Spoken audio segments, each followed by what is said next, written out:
Are you ready? We're live. I have control. 5, 4, 3, 2.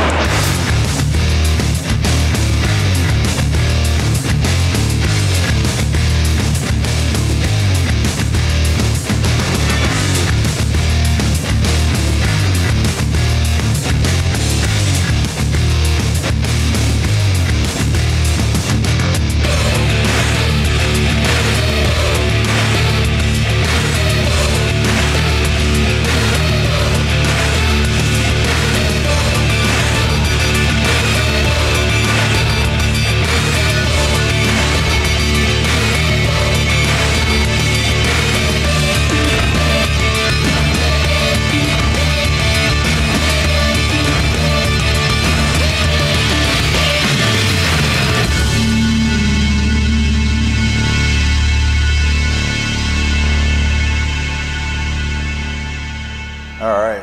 They still play Spot the Fed around here? I'm out. I'm not a Fed anymore. I'm out. My name's Shawn Henry, and I just recently retired from the FBI just a few months ago, back at the end of March. And in my most recent position in the FBI as Executive Assistant Director, I had the honor and the privilege of leading the Critical Incident Response Group, of which the Hostage Rescue Team, or HRT, is a part of. And when I decided to put this presentation together, when I was asked to come in, I wanted to do something that was, I could use my experiences in the FBI and kind of convert those to what we're doing now in cybersecurity, in terms of the threats that we're facing, the complexity of the issues, some of the policy issues, and some of the technical issues and the like. And how could I take what I've done in 24 years in the Bureau and apply that here to this space? And I thought that using the HRT just as kind of a quick hook to get into this was a good start. Because I think there are a lot of similarities. One of the things I learned in the Bureau is there are more similarities between the physical world and the cyber world than many people think. And I think if we apply some of those concepts, we can be much more effective in this space. The Hostage Rescue Team, for example, is the best trained, the best equipped, the most elite civilian tactical team anywhere in the world. And I think that with some of the threats that we're facing, and some of the folks that I know that are here, some of the threats and the issues that you're facing, that you all continue to need the best tools, the best training, be the best equipped, so that you too continue to be the most elite, because some of the threats that we're facing and the adversaries that we're facing, who they are and what they're doing to us on a regular basis. And I think that the HRT is a good symbol of that. They train all the time, and I know that what's been happening here in Vegas for the last for this last week and over into the weekend has a lot to do with training. How do we make ourselves better? Because you play the way you practice. I learned that early on when I was on a tactical team in my career about 20 years ago, when we had these flashbangs. We were going into a hotel. It was a training exercise, and you have a guy that lines up on the door, and they do this countdown to go in and execute an arrest or a exfiltration of hostages. You want to save these hostages, and they're supposed to breach the door, and they throw in this flashbang, a concussion grenade that goes off really loud, bright light, completely disorients you.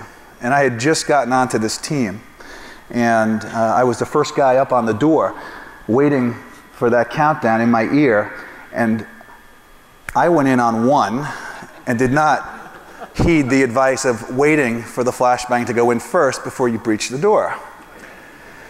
When I got in there and I heard clink, clink, clink, and I looked down, when at the time there was a violent explosion which disoriented me completely. And I can tell you, I never made that mistake again. So you play the way you practice. You train, you work, you get ready to meet your adversary. I think in this space, there's a lot that can happen in the private sector that we can do to train and prepare for when we meet the adversary. In terms of tabletop exercises, I know many organizations have standard operating procedures, and I know in a lot of the organizations I've worked with, those things tend to sit on a shelf, and they're not always exercised. And people, it's not until a real crisis emerges when people start asking questions. You know, what are we supposed to do? Who's in charge of this? How do we move this data? What do we do here? And if you can actually train and practice and do that, you're going to be much better off when you face the real crisis.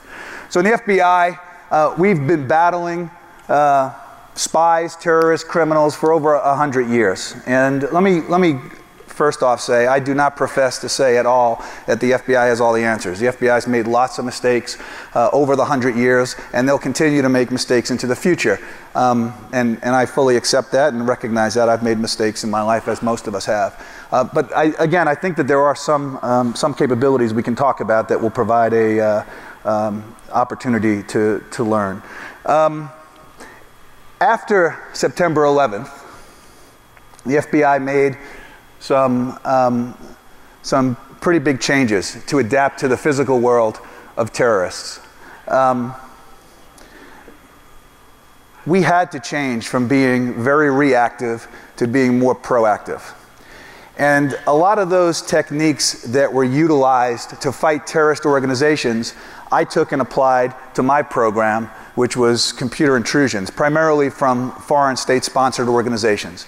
Applied those techniques to the cyberspace on the law enforcement side. But I think that in the commercial space, we can actually take a lot of those techniques and apply them here in this commercial space now. In the private sector, we can take the same techniques and some of the same tactics and apply them. So let me just talk quickly about the threat, because I know that a lot of you folks have been victims, maybe even actors. People have been involved in intrusions into major organizations. I believe, based on everything that I've seen in my time, primarily in the last 5 years where I was working in the government and cyber policy and strategy, that computer network exploitation and computer network attack is the most significant threat that we face. And when I say we, I don't necessarily mean the United States of America. I mean civilized world. Other than a weapon of mass destruction, a nuclear device going off in a major city, or some biomedical device that's deployed that kills hundreds of thousands or millions of people, I think that C&E and CNA is the most significant threat that we face. Everything that organizations have is maintained on their networks, and it's either stored there, it's transmitted there, it's resident there. All of the IPR, all of the research and development, all of the corporate strategies, corporate communications, and the like. And it's the very DNA of companies, and it is all being targeted. I have said previously, I talk about the aggregate of the threat as an iceberg, and that the vast majority of people are familiar with the tip of the iceberg. If you think of an iceberg in 3D, we know that that small percentage, 10 or 15%, is above the waterline, and below the waterline is that big behemoth of ice. The waterline is the line of demarcation between what's unclassified and people get to hear about in the media, and what's classified and what people don't typically hear about. Although there's been some more chatter about that. And what people hear about in the unclassified environment is theft of PII, personally identifiable information. Somebody lost $1,500 from their bank account, website defacements, credit cards lost. 50,000 student usernames and passwords were stolen. That's what people hear about. What they don't hear about is what's below that waterline. And that, to me, is where, when I talk about C&E and CNA being the most significant threat, that's the real danger for me.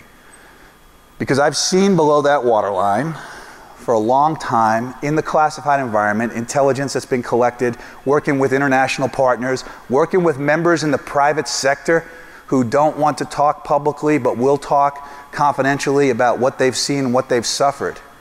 And I know how difficult that is for people, because I've heard people who say, hey, you know, the government says they've got all this classified stuff and they don't want to present it.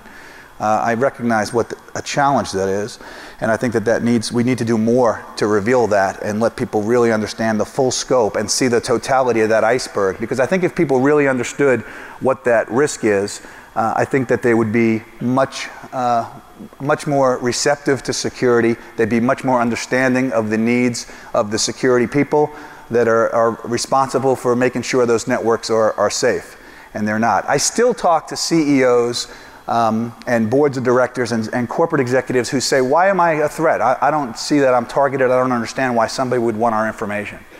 And they don't recognize that not only do they want their information, if they don't necessarily want the information, they're using their infrastructure for something else, for some other nefarious purpose. And so there's still an awful lot of doubt in the private sector. I've seen companies that have had substantial breaches and actually gone out of business, so that the very essence of that organization was taken and they couldn't function. So one example that I've used that I think resonates with people is a company that was involved in doing short-term lending.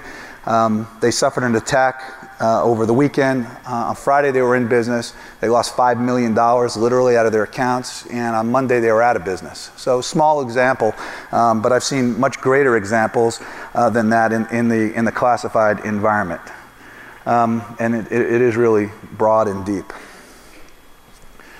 So talk about the adversary really quickly. I see cyber as the great equalizer, and that anybody with a $500 laptop and an internet connection has the ability to target anybody else, anywhere in the world. 2.3 billion people, according to a couple of studies, have access to the network and have the ability to attack any government, any company, any organization, any person, anywhere in the world. So the pool of subjects is pretty significant, and the barrier to entry is very, very low. I've seen a lot of organized crime groups, primarily operating out of Eastern Europe, but around the world, who are collaborating online, who've never met each other in person, who are looking to target not just the financial services sector, but really the types of information that impact everybody. Health records, for example. Targeting people's most personal information and really threatening through release, through denial of service attacks, to decline or deny access to those records. We've had a couple of cases in the Bureau where data was encrypted, healthcare records, and people could not get to their healthcare records. So poor OPSEC on the administrator that they didn't have backups, that was bad. But the fact that people didn't have access to their health records, to their prescription information, and those sorts of things was pretty significant. These groups are becoming much more sophisticated. They're able to defeat multi-factor authentication, and they've stolen literally hundreds of millions of dollars just in the last year or two in the US financial services sector. And around the world, in some of the conversations I've had with these multinational banks and multinational financial organizations, pretty substantial to them.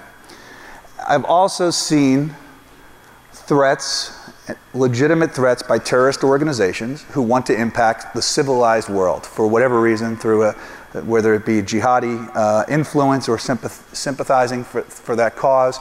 They want to impact Western society, and they're absolutely calling online for people to take cyber up as a weapon and to use it as a tool to impact Western society. And again, going back to that low barrier of entry, where for $500, cheap laptop and an internet connection, you can actually attack your oppressor, the group that you feel oppressed by. I'm concerned about, and I've seen an increase in threats to industrial control systems, where these organizations who have used kinetic weapons for years to try and impact society are looking at cyber as that weapon, whether it be the power grid or the water system, those sorts of things. But the very critical infrastructure that we rely on to survive day in and day out. There are people who say that's not a threat because they don't have the capability. They're talking about it, but they don't really have the capability.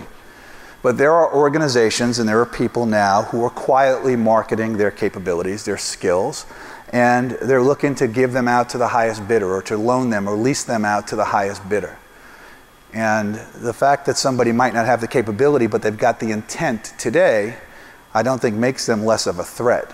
I think it's something that you have to be considerate of. The other group I think that I've seen a lot of is the lone wolf, where we have people who have been disgruntled employees or individuals that are working on behalf of themselves who have gone in and shut down organizations, corrupted data because they weren't happy with their organization, and that has certainly been a continued increase as well. And the final group is foreign intelligence services. There are dozens of foreign intelligence services, of foreign governments who have offensive electronic espionage capabilities and have absolutely implemented programs actively to collect against businesses, to steal their proprietary data. It's like playing poker with a marked deck. Organizations, companies that have sat down to negotiate, and an adversary opponent sitting down across from them has the plans to the negotiation strategy. They've got it in advance, and that has we've seen that as well. We had a company just about a year and a half ago who lost. It was somebody in the defense industry who lost $1 billion worth of research and development. They had 10 years worth of R&D in place, and it was worth $1 billion, literally over just a couple of days. And of course, it's not just the confidentiality of the data that's at risk, because the integrity of the data is at risk, and we've seen data that's been changed and altered, and denial of service attacks where data is just not available at all. Defense in depth is absolutely key. I agree 100% that we have to have a more aggressive and a continued defense. But the reality of it is, in everything that I've seen, the adversary's capabilities are such right now that the adversary is able to jump over the fence. So building a better firewall, or building a better IDS, or building a better IPS is not always the answer. We have to continue to do it, right? We continue to lock our doors at night, but that's not the only answer. We've got to, in my opinion, I think we've got to be much more efficient and effective in using other capabilities. There's a movement to push data continually and to share it, which I understand. Companies want to use the technology that they've invested in. But I think that there's some type of data that's sensitive enough that companies got to be more restrictive. And if they're not more restrictive, they don't practice some type of compartmentation on their network, they're going to continue to suffer significant losses. I don't think that the private sector has focused enough on the threat. So I think that we've been very good focusing on the exploits and looking at the vulnerabilities. But that's, in my opinion, I think that's one piece of this. And I think it goes much more beyond that. And I think that we have to begin to focus on the threat itself. So there's the classic risk model that says that risk that you suffer is threat times vulnerability times consequences. There's three pieces to the risk that you face in anything. What's the threat that you face? What are the vulnerabilities to that threat? And what are the consequences if those vulnerabilities are exploited? And if you can reduce any one of those to zero, then you're going to be safe and secure. But I don't believe that we have the ability, using defense in depth, to eliminate that and bring it down to zero. I don't think it's possible. The offense is much greater than the defense, and we've seen time and time again that really capable people are able to defeat the defenses that are in place. So I think that we've got to change this and make it a little more difficult for the adversary. In the physical world, if you were to use a physical example, and again, going back to the FBI and some of the things that I've been involved in, we require people to secure their own property. Lock your doors at night. Be careful when you're getting involved in some financial transaction. Be aware of what you're doing. We ask people in the physical world to do that, and law enforcement, whether it be the FBI or local police department, will respond if you've been victimized. That's the standard course here. But that doesn't always work in this space. And what the FBI has tried to do from a cyber perspective is to be more proactive in this space and identifying who that threat actor is and how do we mitigate that threat. I think that we need to do that here. You cannot make, again, physical world, cyber world. You can't make every mall, every university, everybody's home, everybody's place of business safe. You can't secure them all. We couldn't live in a society like that. I don't think anybody wants to live in a society where everything is so constricted that the physical space is safe. So because we can't do that, we've got to hunt for the adversary. Who's the adversary that's going to walk into a school or a mall? How do you do that? How do you find the adversary and mitigate that threat so that you don't have to lock down every single physical component in our society?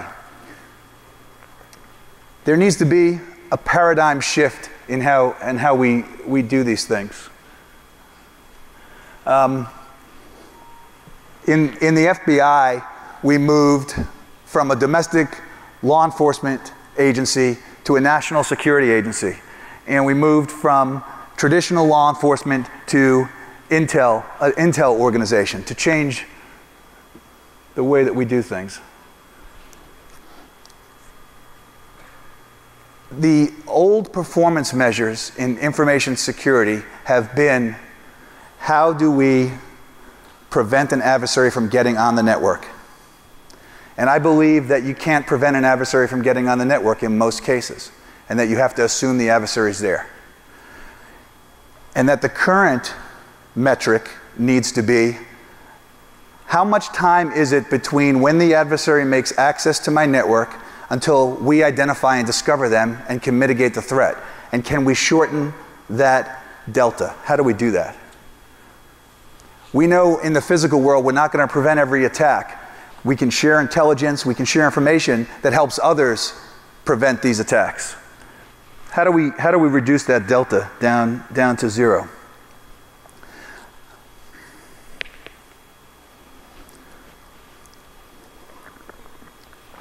I think that in everything we do in a security perspective, intelligence is the key component. So the first piece, strategy, identifying what the needs are. What do you need to make your organization safer? How do you do that? It doesn't matter if you're going in the physical world against criminal organizations or terrorists or the like. Having a better understanding of who the adversary is going to make you much, much better.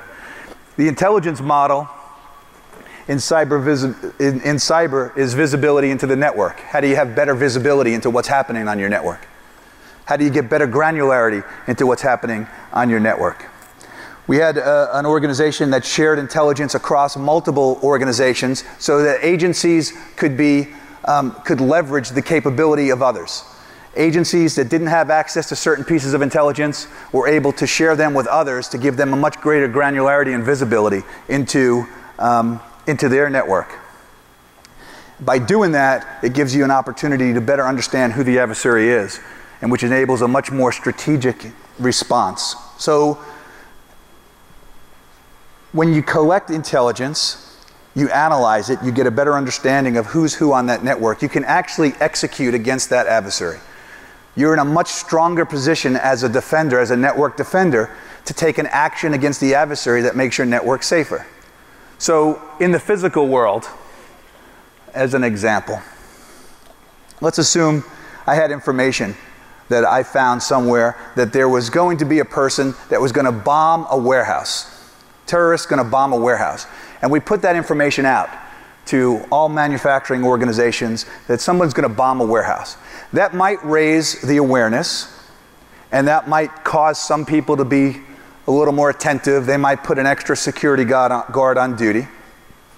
But that information isn't all that valuable. Someone's going to attack your place. But what if I had information or intelligence that we collected through different sources, talking to other people who might have been attacked previously, information on an anonymous source, somebody had information that there was going to be an attack, and it said, there's somebody who's going to bomb a warehouse, and it's a woman between 28 and 30 years old, and she's got shoulder-length black hair, she's got a tattoo on her left wrist, she wears a red dress regularly, and the attack is going to occur on a Tuesday in September. And it's going to be against an auto manufacturing plant, an auto warehouse. That's a lot more information that allows me to be much more strategic as a defender looking for a terrorist. I can be much more strategic. I've got a lot more information that I can action. I've got a lot more questions now that I can start asking. I've got a lot more questions I can start asking, which is that cycle, in that intelligence cycle. I can execute and I go back and start, how do I change my strategy? I have to collect more information. What group does this person work for? Do we know? Yeah, we do. We know that this particular woman is sympathetic to a group that is concerned about the carbon footprint, and that's why they're going after this auto manufacturing plant. So by having that type of information, it allows us in the physical world to be more strategic, but I think that we can do the same thing in the cyber world. In the government, we've got very limited resources, and I know you all and the organizations that you work in have limited resources, which means we've got to prioritize what we're defending against. You can't defend against everything. You've got to be strategic in how you allocate your resources because they're limited. We've all got limited resources. By focusing on those threats that we believe are the most specific, then we can hunt for that adversary. One of the things in this physical example that I had provided, think about in a warehouse, you've got a guard sitting at a console booth, right at a SOC, operations center, and they're watching the screens. But if they knew that somebody was already in the building, they wouldn't be sitting watching the screens, they wouldn't be watching the fences on the screens, they wouldn't be watching the front doors. They'd be walking up and down the hallways, looking in offices with a flashlight, looking at the file cabinets, seeing if there's somebody inside. They would be patrolling constantly if they knew that somebody had made access to that network. In the physical world, they certainly would. Why are we not doing that in the cyber world? We're not always doing that. We're still watching the perimeters. In the digital world, the equivalent is aggressively pursuing the adversary on our own network. So again, using some of these indicators that we're able to collect through different sources, and I'll talk about those in a bit, looking on our own network, being proactive, looking for changes on the network, looking at who's accessing the network, who's downloading information off of that network, being much more vigilant and attentive to what's happening on the network every day, the changes that are being made. In the physical world, the law enforcement in your community and the Department of Defense are responsible for protecting your safety every day. Police officers are patrolling your neighborhood, looking for bad things. The Department of Defense is looking for ships or planes that are coming. They're looking at radar for missiles that are going to attack your physical space. In the cyber realm, the Department of Homeland Security is responsible for protecting the .gov space. NSA is responsible, and they have the authority to protect the .mil space. And there's no government agency that's responsible for protecting the .com space for a lot of reasons, which I understand. But there's nobody that's protecting it. And I think most people don't actually understand that there's nobody protecting .com, there's nobody watching .com. So I get it, right? I listened to General Alexander a little while ago, and I understand the concerns that people have, which are legitimate concerns, and people need to be asking questions. But what that does is that requires us in the .com space, in the commercial space, to protect it ourselves, because it's not happening by the government. The FBI will react and respond if your organization is hacked. If a company's hacked, they'll respond. The FBI certainly doesn't have the resources, anywhere near the resources to do it, to meet the demand, because of how significant and substantial those attacks are. It requires the private sector to provide the patrolling. It requires the private sector to personally be involved in hunting for the adversary, because it's not happening by our government. It requires us all to do it. So one of the things I've talked about is us being more proactive. How do we be more proactive on the networks? And I want to be very clear, this is important, that I am absolutely not advocating that organizations hack back against attackers. I'm not advocating that. I worked for a long time in that environment. I don't really want to go to prison. I will if I have to, but I don't want to.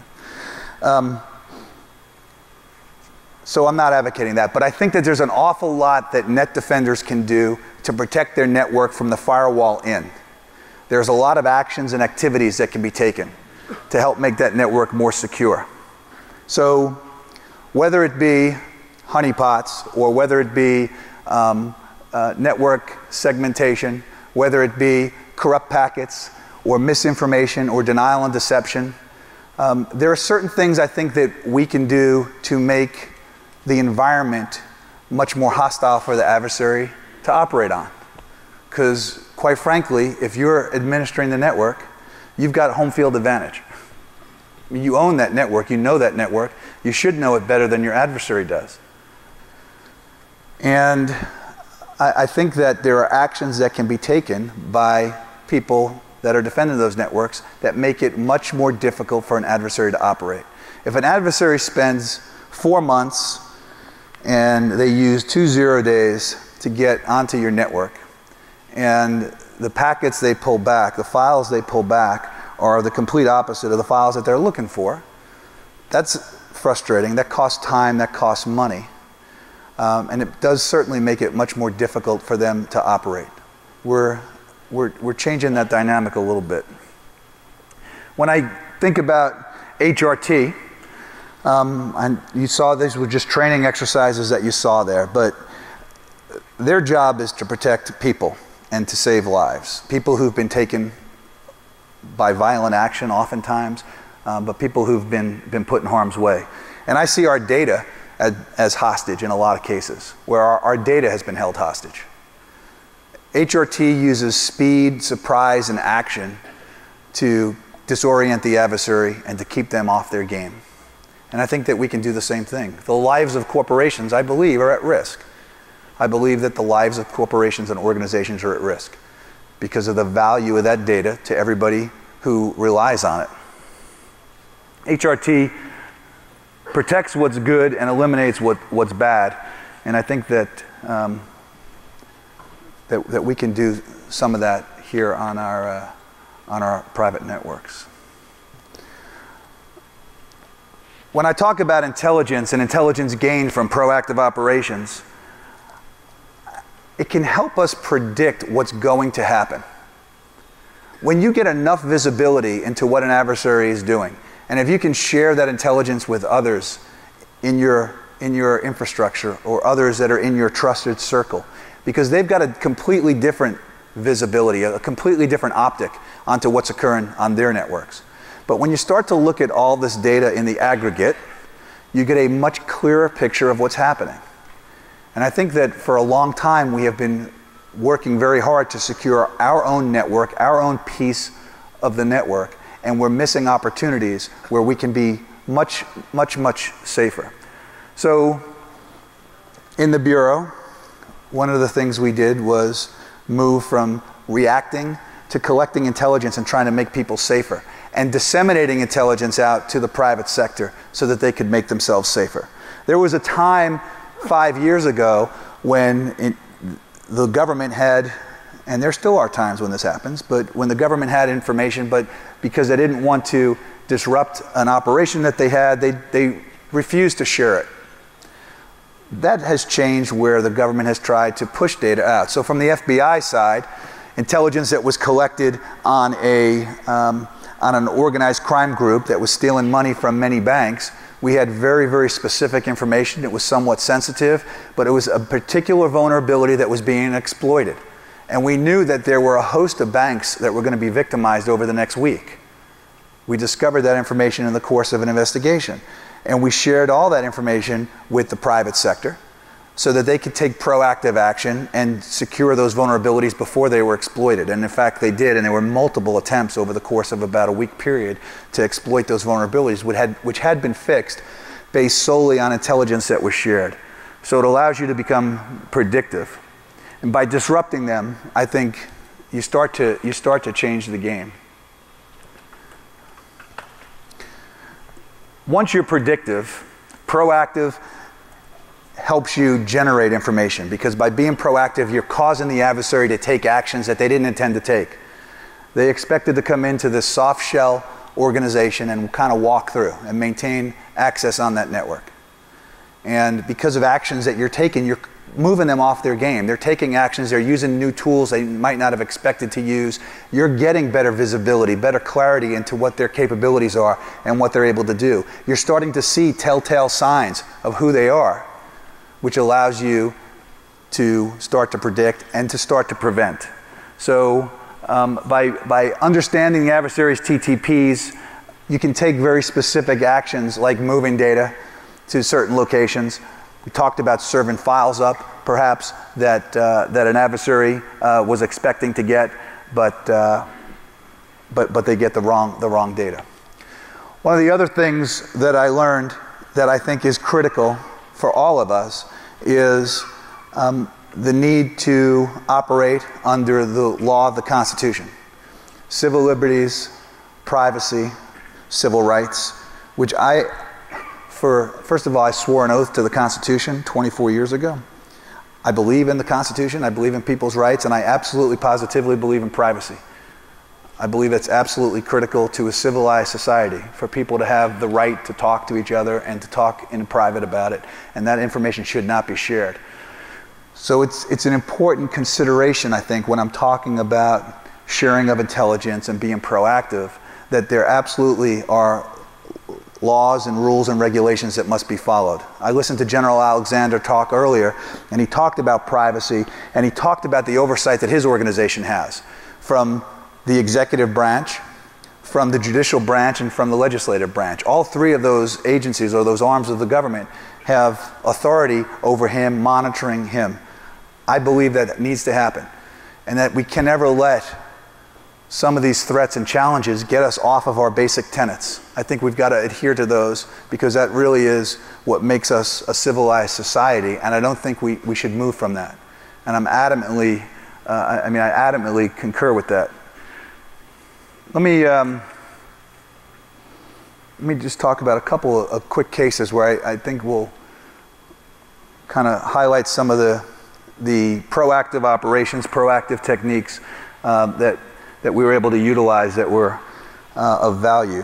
One of the other things that I've learned in my career, and I think that we can apply to the private sector, is the absolute need for partnerships. Partnerships, government to government, partnerships, private sector agency to private sector agency, government to private sector, all of us to international, because this is not a US problem, this is a worldwide problem. Everybody faces this threat. It's a threat to civilized society.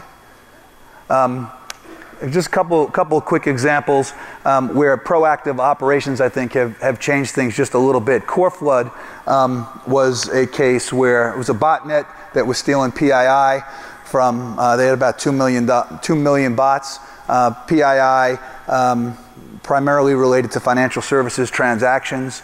It was an organized crime group, and the FBI, working with the private sector, Microsoft, and a private organization, actually a consortium, went out and was able to show to a court that this organization was clearly a criminal organization, and that the botnet was a weapon that was being used to perpetrate this crime.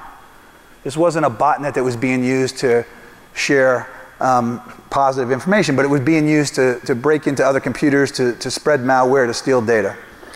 And the FBI got a civil order to take over those command and control servers, and when those bots called in to the CNC, they just told it to stop. Just stop running, stop running. And that, in that particular case, disabled the botnet. It was somewhat controversial. There was a lot of questions about it. At the end of the day, it was done lawfully. It was done in respect of privacy. But clearly it was a weapon that was being used. It was a tool that was being used to perpetrate an organized criminal enterprise. Somewhat unique, somewhat interesting. Rove Digital, a similar type of a case, where this was a botnet of 4 million bots being operated by an organized group out of Estonia, and they had distributed malware that caused these computers, so it wasn't a bot, caused these computers to run through their DNS server. So it was a DNS changer.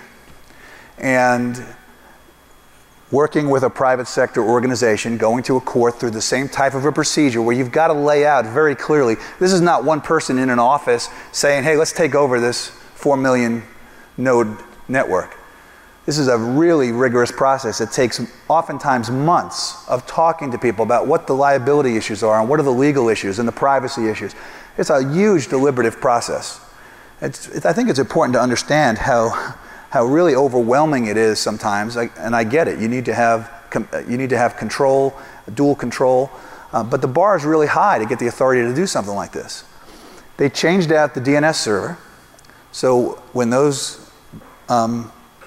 computers were running their queries, they went to the legitimate sites, as opposed to the Estonians, which were running all of the DNS queries through sites that they had controlled, and they were collecting all the ad revenue. And they made $14 million off of that scam. And then Microsoft ran their malware removal tool, and they were able to clean up those boxes on the backside. So interesting way of taking some action, being proactive, trying to impact the adversary's infrastructure, and to change the game just a little bit, not just to continue to allow it to occur. I think that in the private sector, there are opportunities. I think there are ISPs who have looked at, they're aware of boxes that are being used as bots. They're aware of infrastructure that adversaries are using. I think there are some actions that they can take. Many of the ISPs have stepped up and taken more action, and I think some other major organizations in the private sector have started to change quite a bit to be more proactive in this area as well.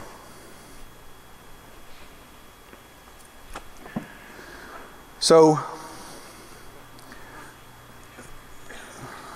the threat is constantly increasing. I see it regularly. I don't see it any time changing. Certainly not in my lifetime. I don't see it going away. There's more emerging threats. Mobile devices as a new potential threat vector. New segments of society coming online. More people with access. More organizations pushing more data. So I don't see it going away anytime soon. And I certainly think we need a paradigm shift in the way things are done. So I was thinking of a quote. I wanted to kind of come up with a quote that would resonate with people. And I looked at Sun Tzu first, right? Everybody refers to Sun Tzu, that Chinese war guy. And one of the things he said was, if you know yourself, if you don't know yourself and you don't know your enemy, you will be imperiled in every battle. And if you know yourself, but you don't know your enemy, you'll win one and you'll lose one. If you know yourself and you know your enemy, you will not be imperiled in 100 battles. That's interesting, right? We're talking about it's important to know your adversary. It's not just defending what's coming at you. Those HRT guys, they don't really care if they're 9mm or 45s coming at them. They just want to know who's shooting and how do I stop them from shooting at me. Know your adversary. So I saw this quote, find out where your enemy is, get at him as soon as you can, strike him as hard as you can, and keep moving. From another famous Chinese philosopher. So I thought it was an interesting quote. Ulysses S. Grant in the Civil War talking about the need to strike at your adversary. I truly believe, and again, I heard General Alexander this morning, and I'm glad he said what he said, about the need for training, about the need for people to become more innovative, to continue to build their skills and capabilities, to continue to raise their game, and to try and change the game. We have brilliant people here in this country. We've got people who've innovated and created some unbelievable technology. I think we have to continue to do that. I think we have to continue to work in that collaborative way.